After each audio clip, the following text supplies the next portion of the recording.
Semiconductor material. So today we have to discuss about what is semiconductor material, as well as which is conductor, which is insulator. So let's get started.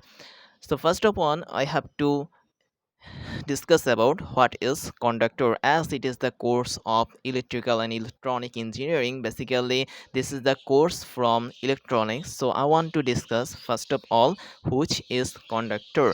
So the conductor is actually one kind of object or one kind of matter which can conduct the current or electron. Suppose I have a pitch of conductor, so this is our conductor, and if we apply the voltage potential or voltage difference between the two terminal of that object, then it can flow the current or it can flow the electron through its surface.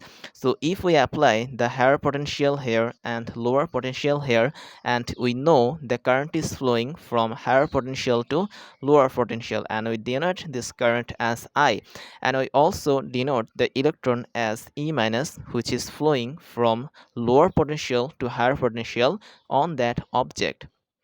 So this type of object is called the conductor, and conductor can easily passing the current or electron. And we also know the direction of current is opposite to the direction of electron. And in this conductor there are several types of free electron which can help to conduct the current through the surface of that object. And also there are some example of conductor. The very common example of conductor is copper, and we use the copper as a cable of electrical cable. Okay, so now another example is aluminum, another example is iron. So these three types of material is called conductor, and there are so many examples that I do not denote here. The second thing, that is our insulator. So the insulator is actually the opposite object of conductor, and in an insulator there is no possibility to flow the current and electron through its surface.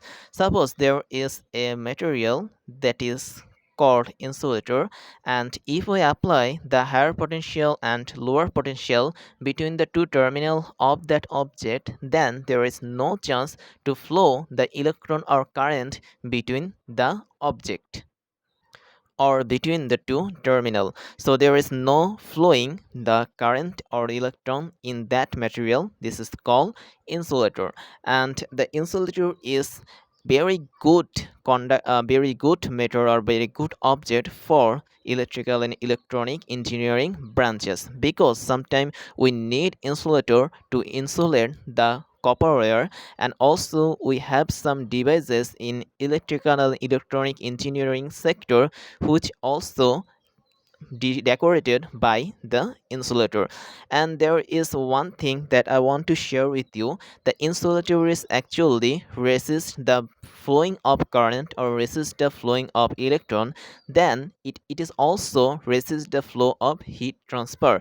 So insulator is not only the cases for, not only we use the cases of electrical or electronics engineering, it can be useful for the mechanical engineering, because the insulator can resist the flow of heat transfer. So the heat cannot flowing through the insulator, and also it is electrically insulating material and also mechanically or thermally insulating material.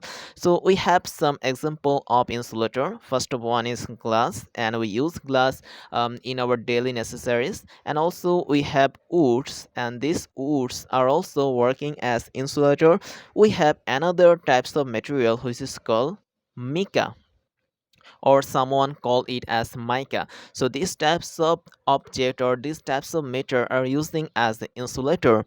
And our next, the main topic is semiconductor. So what is actually semiconductor? Semiconductor is one kind of object or one kind of matter that can flow the current. The current can be flowing through the semiconductor, but the amount of current is less than the conductor and also greater than the insulator. So the semiconductor is actually the middle part of the conductor which can flow the current or electron through it, the amount of current or flowing the electron is less than the conductor and greater than the insulator.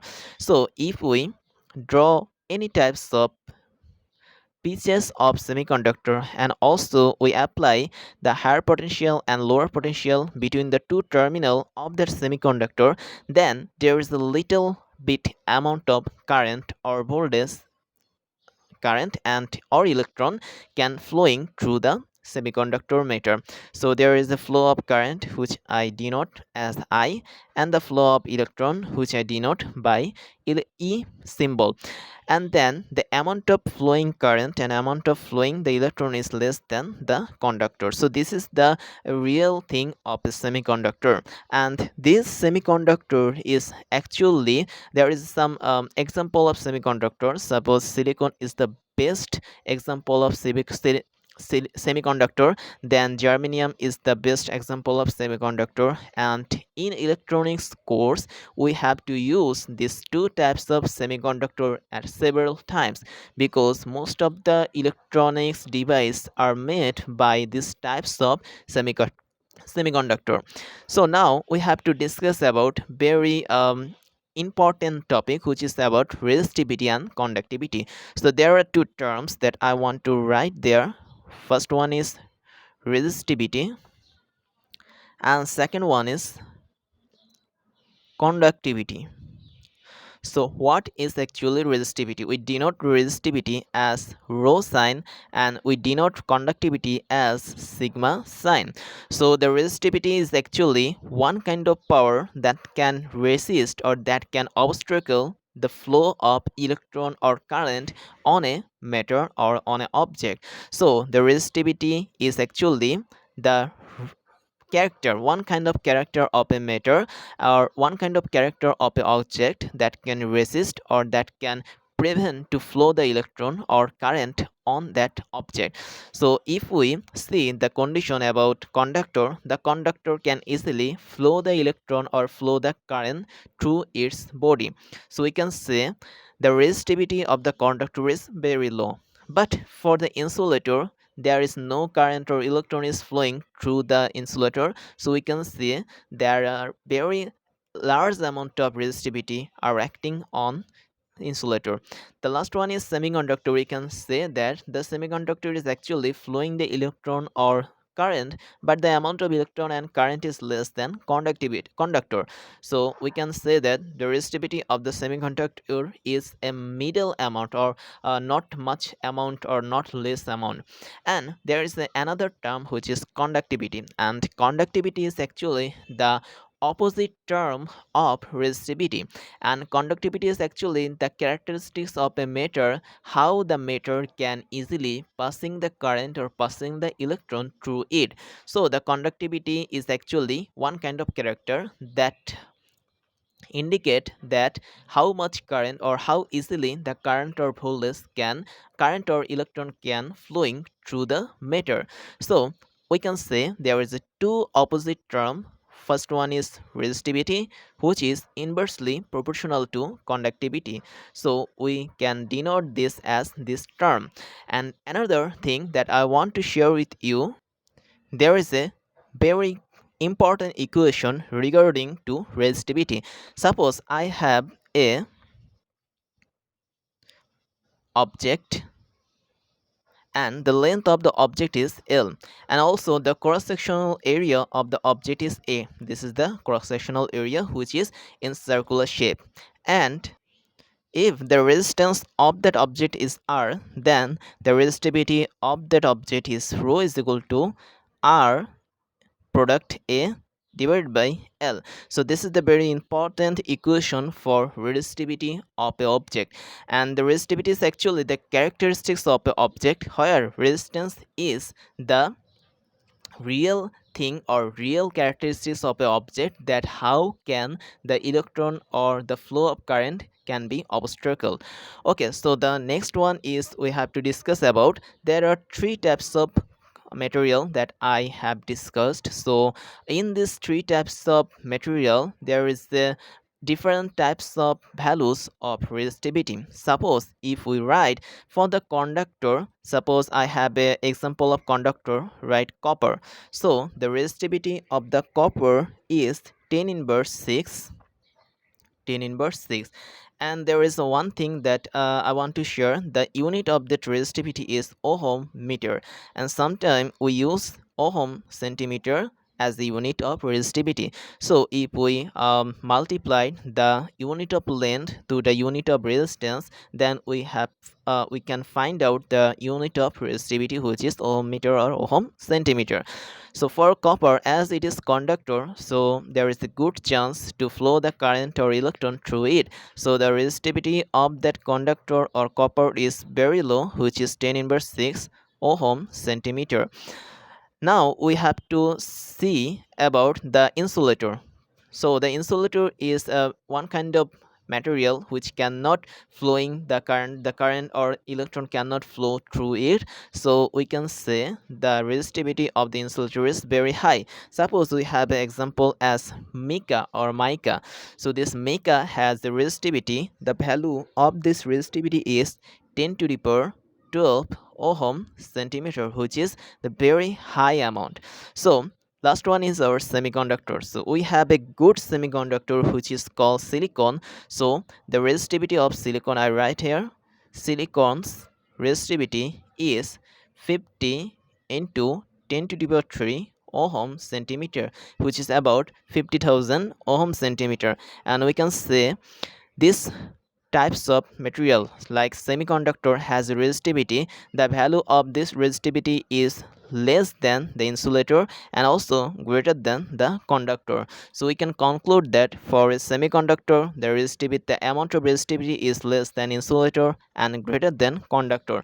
So if we have three types of resistivity like resistivity of insulator, resistivity of semiconductor, and resistivity of conductor, then we can conclude that the resistivity of insulator is greater than resistivity of semiconductor, and also resistivity of semiconductor is greater than resistivity of conductor. And there is one another order of the current which is flowing through the material. The we can say that if we denote the current flowing through the insulator is I of I, then the current flowing through the semiconductor is Is, and current flowing through the conductor is IC, then we can say that as the insulator has no chance to flow the current, then the value of flowing current through the insulator is less than the current value of current which is flowing through the semiconductor, and also the current flowing through the semiconductor is less than the current flowing through the conductor. So this is the very important two orders of the semiconductor material, which is about the order of resistivity and also order of current flow. So finally we can say the material which has the highest amount of resistivity has the lowest amount of current flowing activity, and also the material which has the lowest amount of resistivity have a highest amount of current flowing activity. So this is all about the semiconductor material, and now we have to we want to share one thing with you, that is the people who are watching our videos, please like and subscribe our channel, and also use this hashtag crash school to your social media, and also upload this hashtag to on your social media like Facebook, Instagram, or Twitter, so that I can easily find out the people who were writing this hashtag to your on your social media. So and also you can visit our website, which is thecrashschool.com, and if you visit there, you can find there is a lots of study materials about electrical or electronic engineering and also another engineering subjects. So please share this video and also like our video, subscribe our YouTube channel, and also upload your social media status as hashtag crash school, and don't forget to visit thecrashschool.com, which is our official website.